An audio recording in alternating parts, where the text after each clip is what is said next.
Howdy folks, today we're going to go ahead and talk about the nervous system. So what we have here is the basic flow chart of how information is going to and leaving the brain. And it turns out when it comes to training and specifically high level sport performance, really a lot of the alterations we're looking for are going to come from the nervous system. So afferent information is what's coming in from all of our senses into our brain, okay, peripheral nervous system, so that's going then through our nerves, through our spinal cord, optic nerve, etc. Forgive me, I was wearing my mask, social distancing. And then it's going to be processed in our central nervous system. From there, it's going to go back out through our peripheral nervous system, through the motor, efferent nerves, which is going to cause our muscles to contract. And we also, that's the somatic nervous system. Our autonomic nervous system is our fight or flight / rest digest responses. The sympathetic nervous system is the fight or flight. The parasympathetic is the rest digest. And we want to keep that in a specific level given different endeavors we're doing. So when you're sleeping, you want to be at 100% parasympathetic nervous system tone. You're relaxed, you're 100% recharging, the body is in a low stress state. Sympathetic tone, specifically really high, that's that shot of adrenaline. That's when you're shaking, that's when you're maybe feeling a little nauseous, that's when you're ready to run for your life or fight for your life. Most sports don't want us there. If we're too wired up, it's going to be really hard to be accurate in a sport like archery. It's going to be really hard to hit a fastball. But if we're going to do something like a maximal deadlift, play a sport like football on defense where we just want to obviously run somebody over or rip somebody's head off, yeah, you want to be pretty high up into sympathetic nervous system tone. So make sure you understand how these systems basically run in and out, and we're going to go into a little bit more. First and foremost, how do we get a signal to be sent? And it turns out that's going to occur thanks to what's known as graded action potentials. Now, this is going to be where we have depolarization and potentially even hyperpolarization. So a graded potential is whether or not we should send on the signal. So certain things is going to make us a little bit more excitable, so easier to send the signal, and other things are going to effectively bring us down, make it harder to send the signal. And that's a good thing to have because it turns out we don't want to just be contracting our muscles for no reason unless it's necessary. And at certain points, we want to make it easier.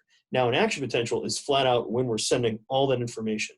And that typically is excitatory in that it's going to cause a reaction on the other side. Now, inhibition is caused by getting the cell to release more potassium. That's the K+. That's going to cause it to become hyperpolarized, so it becomes even more negative. And that's going to make it that much harder for it to effectively have an action potential. An excitatory signal is going to cause sodium to go inside. So that's going to raise the millivoltage level and make it easier for there to be a contraction. So if we have enough graded potentials, we're eventually going to have an action potential. And this occurs whenever we hit a threshold. And so once this happens, the action potential is going to go down the axon terminal and then finally be releasing the chemical messengers so that it can then go on to the next cell. May it be muscle, may it be another nerve. So where we're going to find in most cells that resting potential occurs at about negative 55 millivolts.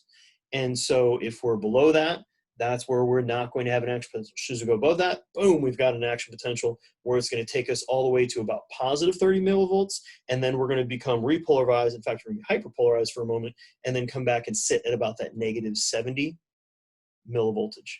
So the initial depolarization is just sodium influx. Once we go ahead and hit that threshold, then we have those voltage gated channels that open, and that's going to cause a full depolarization. So we get to about 30 millivolts. And then we're going to repolarize by kicking a bunch of potassium back in while we're pushing all that extra sodium back out. Now, what we have here with this figure is understanding what's occurring as far as the influx of sodium and then the release of potassium and then the influx again of potassium and how that's going to occur at different stages. So if we're going to look at the slide, follow the numbers for each segment here of what's occurring, of how we're having the initial depolarization. We hit that threshold, so boom, we've got that massive influx of potassium. Then the sodium channels are going to close when we get to about positive 30. Potassium is going to open. Potassium is now pumping back in while it's pumping out sodium. We're then going to have them go ahead and stay open for a little bit, which is going to hyperpolarize us. Then they're going to close and potassium leaks out a little bit until we go right back to that baseline, and then boom, we're ready to go again. Rewatch this part of the video and or go through the slide, read through it in your book until you feel comfortable with it. If you have questions, please let me know. So Now, when we have that hyperpolarization, we have what's known as the absolute refractory period. No matter what you do, you're not going to get another signal to go during that period of time. It's going to be relatively fast, but still, that's the point that no matter what's going on, it's not going to happen. And then the other side, it's going to be what's known after that is the relative refractory period, which is it's still harder to get another action potential, but it's possible if you send enough signal. So it can occur, it's just going to require a lot more. Now, this is important because it gives us the natural lag we're going to have getting different structures to fire, and how we can really try to speed it up if we've got to put a lot of effort into something, but it's going to be still relative. It's going to be more difficult than it would be otherwise to get that response at that period. So action potentials are going to go down that axon, and they go faster thanks to two different things. One, we're going to have myelination. These are fatty sheaths that are going to be along wrapped around the axon. It's done by what's known as Schwann cells, and they're made up of mostly DHA, one of the omega-3 fatty acids. And that allows for what's known as saltatory conduction because it effectively only goes through the gaps where the fat myelin sheath isn't. And the other option is we can increase the diameter, and that's going to allow for the signal to be sent even faster. This is how our nervous system literally adapts to the training we're doing. Of now, we are myelinating those nerves and we're increasing that axon diameter, so we're going to be able to send the signal faster and stronger than we could have before. Now, once we get to the end of the neuron and then the beginning of the muscle, we have, once again, that neuromuscular junction we talked about in chapter 1, albeit briefly. And this is where acetylcholine is going to go ahead and travel across the neuromuscular junction, bind to the ligand-gated receptors, which is going to allow for that sodium influx of the cell. And so if we have enough of this occur, then we generate that action potential. That action potential is going to then go across the sarcolemma into the T-tubules, and boom, we're going to go and get a contraction. Now, this is going to repolarize, and there will be a refractory period, but this is pretty quick, especially with skeletal muscle and especially our type 2 muscle cells, so we can send this relatively frequently. But we are human, we can only contract and relax at a certain speed. And in reality, one of the bigger differences between pretty decent athletes to super high level athletes is actually who can relax faster. Now, there's a lot of different neurotransmitters. Some are going to be small and they're fast acting. Others are going to be large and going to be slow acting. The ones that we're really using for our nervous system when it comes to muscular performance is going to be acetylcholine, that's what's going to give us a contraction, and norepinephrine, which is going to be part of that sympathetic nervous system. That's going to cause us, effectively gives a stimulatory graded potential effect, and it actually helps a little bit with concentration along with. We're going to find that's not the same thing as epinephrine. That is what jacks up our heart rate and increases our blood pressure initially whenever we're having that fight or flight response with exercise. Now, on the other side, we have what's known as postsynaptic response, and that these graded potentials are going to have differing triggering effects, and that we can be excitatory, and that we're going to be getting ourselves closer to hitting that threshold. If we have enough of them, we're going to have an action potential. And on the other side, we can have inhibitory. And this in turn is going to make it more polarized. An example of this is what's known as our muscle spindle, which detects pressure in the muscle. It goes then, that signal goes through the dorsal nervous root back to the spinal column, from the spinal column back to the muscle, and that actually sends a graded signal to the muscle for the muscle to tense up or contract a little bit more.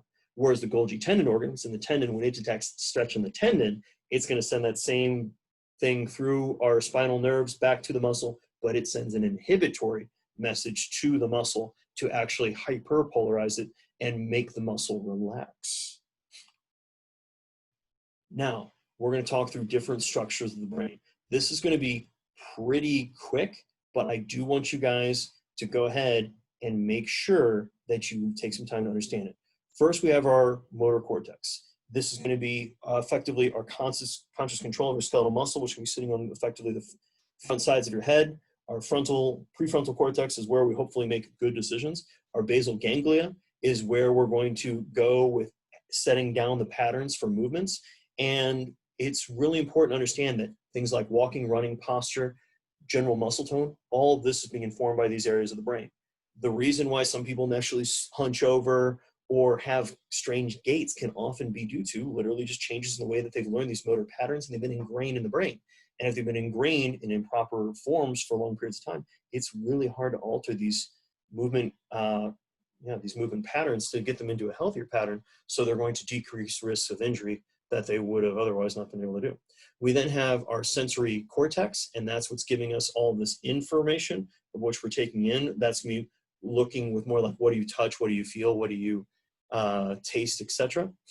And we then have our temporal lobe on the side, which is going to be important with our hearing. We have got our occipital on the back, and that's where we process all our information for our visual system, but a lot of the brain also is incorporated into visual processing.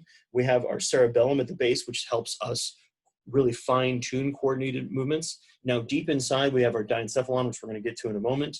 We've got our midbrain, our pons and medulla oblongata. As we go further down the brainstem, that's more like baseline breathing, heart rate, just keeping you alive. As we go higher, that's when we get into higher level thinking. Now, when we talk about the diencephalon, we've got the thalamus and the hypothalamus. The thalamus is going to be the sensory relay center. This is the gatekeeper that tells us what we're paying attention to. Now, think about everything right now that you're perceiving, everything that you're hearing, you're seeing, you're smelling, you're tasting. Now, how do your feet feel inside of your socks? Were you even thinking about that before I said that? If you're not wearing socks or wearing shoes at all, were you even thinking about how your feet feel on the ground? How does whatever, are you sitting down? How does your butt, your legs feel on your seat? All of this information we don't really pay attention to unless someone brings our attention to it. Because we can get a lot of information, but we can only process about, really it's close to only 1/10 of the total of information that you're bringing in every moment of every day. And then the hypothalamus is really important for homeostasis, which is just trying to regulate things like your body temperature, your blood pressure, and making sure that we're also regulating our endocrine system, which we're going to get into a lot more with the next chapter. Now, with that brainstem, remember guys, that is going to be the lower order systems, but do keep in mind the reticular formation is going to be really important with that. Are you breathing? Is your heart beating? And our analgesic system is going to be literally where we're producing our own endorphins. So what's going to cause decrease in pain perception through the exercise? Literally, if I remember correctly, if you run about 5 miles a day, it's about the same as taking 10 milligrams of morphine from how much endorphins your body is extra producing due to the volume of work. Now, that being said, it's obviously not the same as someone who's actually doing an opiate, but we do have the system built in. Now, I talked about those kinesthetic receptors and how they're going to give us either excitatory or inhibitory information. Now, we also have a joint kinesthetic receptor that literally tells us essentially where the joint's at in space. So like right now, you've got an idea of how bent your knee is, of how bent your hip is, of how bent your elbow is at, you know, where your limb's at in space. And those muscle spindles detect stretch on the muscle, tells the muscle to contract, so you don't tear the muscle. The tendon detects stretch on the tendon. If it detects that, tells the muscle to quit relaxing, so you don't tear the tendon. What we're going to find is we can make our muscle spindles more sensitive through training, and we actually make our Golgi tendon organs less sensitive through training, which is why you can really risk tearing muscles when you get to be a very well-trained, high-level athlete. I'm not going to insult your intelligence by reading the slide to you, but do be aware of all of the different effects that you're getting from sympathetic fight or flight response or parasympathetic rest digest, and how that's going to be influencing how the body's going to respond to the endeavors around it. Now, here's an example of how we get that sensory information, which then is going to give us a motor response. So, for example, we're going to have a sensation of pain, let's say from something like our hand because you touched a hot stove. That's going to be relayed to your spinal cord, and from there, it's going to actually tell muscles to contract, to lift your hand off that before you even feel the sensation of pain in your hand, in your mind, because you still have to process that information. Pain is information, good information about like, that hurts, don't do it, don't hurt yourself. But it's also something that comes at you pretty quickly, and we want to have something that can process it even faster so we don't burn our hand off. Instead, we can have that reflexive movement to get off of it quickly. So, further up the chain we go, the more complex our movements are going to be. I'm sure all of you guys have had that old school doctor takes the hammer and it's a rubber mallet, hits your patellar tendon, your quad contracts a little bit. That's just due to putting a quick stretch on the muscle spindle, tells the muscle to contract. That's normal. And as we go higher, then we get into conscious control, where we're fully taking in all the information that we're getting from the sport, and we're going to go ahead and be able to play it at a high level. Now, we can get those responses, remember, thanks to reflexes. They are going to be more controlled and of higher quality as we work our way up in complexity of which processes of the brain we're going to be able to utilize. We can also develop our motor reflexes, which is our body is going to go ahead and just do the same response without conscious effort. This is something like walking. You're not actively thinking about utilizing each muscle group while you're doing the exercise. You're just doing it because you're so used to it, it's so habituated. And this is why a lot of athletes drill, obviously, the same pattern over and over again, so it becomes ingrained in their nervous system, where it's simply rote memorization. They're just responding to the stimulus the same way every single time, and it doesn't require that conscious effort anymore. This is what's sometimes referred to as unconscious competence. So we start off with conscious incompetence, which is we know we're not good at it, to our unconscious incompetence. We know we're not good at it, but we just don't know what it is. To conscious incompetence, we're not good at it, but we're at least we can know that we're not good at it. Then we go into conscious competence, which is we're good, but we have to focus. And then we finally work our way into unconscious competence, which is we can do it without even thinking about it. So a little bit more information of how we're going to have those effects of reflexes thanks to the muscle spindle or muscle tendon function.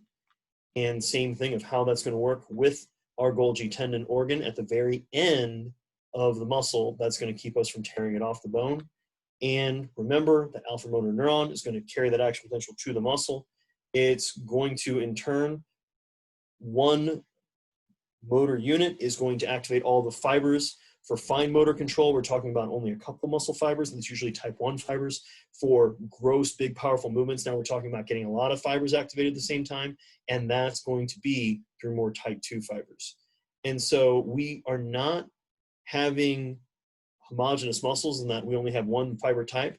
However, the motor units typically are only going to be innervating the same type of fiber. So it's going to be just type 1, just those hybrid type 2A/1 fibers, just 2A, or etc., other variations of this. And so our motor neuron is actually seemingly what's informing a lot as to why we have different fiber types specifically associated with them, which is, how often are we tapping into these fibers? How aggressively are we tapping into these fibers? And what are they doing as far as to enhance our performance?